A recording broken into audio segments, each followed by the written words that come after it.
आजकल रितेश ठाकुर जी? एक्सपेरिमेंट तो मैं शुरू से ही करता हूँ। मैं प्रोड्यूसर था, उस समय से मैं कहानियों पे, चीज़ों पे मेहनत करता था। तो जब मैं लोगों ने इतने हमको सिखा दिए कि मेरे को खुद डायरेक्टर बनना पड़ा, क्योंकि जैसा मैं चाहता था वैसा कोई बना नहीं पाता था।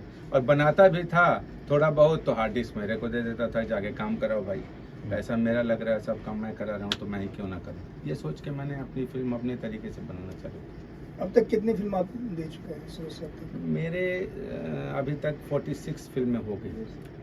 आपकी तो हाफ सेंचुरी होने वाली है। कौन कौन स्टार आपके पहले कास्ट? सब स्टार्स हैं, केवल मनोज तिवारी जी नहीं हैं, बाकी तो सब।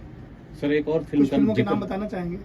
कुछ फिल्मों के नाम जैसे बलमा बिहार वाला है, हीरो गमछा वाला है, सपेरा है पवन सिंह का, बलमा बिहार 2 है, चना जोर गरम है, उसके बाद ट्रक ड्राइवर 2 है, दिलवाले है, बहुत सारी।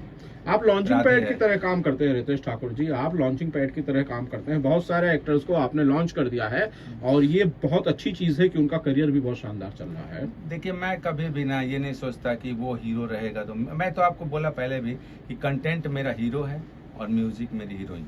उसके लिए मायने नहीं रखता कि कौन हीरो है कौन नहीं है, मेरा कंटेंट और म्यूजिक बस, उस पर मेहनत है, उस पर मैं अपना हिम्मत से काम करता हूँ और फिल्म अच्छी बनाता हूँ। अरविंद अकेला कल्लू जी को भी आपने ही पहला ब्रेक दिया था। कल्लू जी को दिया, रितेश पांडे जी को दिया, प्रमोद जी को दिया, अवधेश प्रेमी, बहुत सारे, रितु सिंह को मैंने सब, पवन सिंह में सपेरा के सामने खड़ा कर दिया। पवन जी बोले, हम बोले नहीं आर्टिस्ट अच्छी है तो अच्छी है, काम करो। सारे लोग हैं, बहुत सारे लोग हैं जिनको ब्रेक दिया मैंने। लेकिन देखो, ब्रेक देना, हम ब्रेक दे सकते हैं लेकिन उनके भी तो भाग्य हैं। सब मिलजुल के आगे बढ़ते, उन लोगों ने भी मेहनत किया, काम किया, आज अच्छे जगह पे।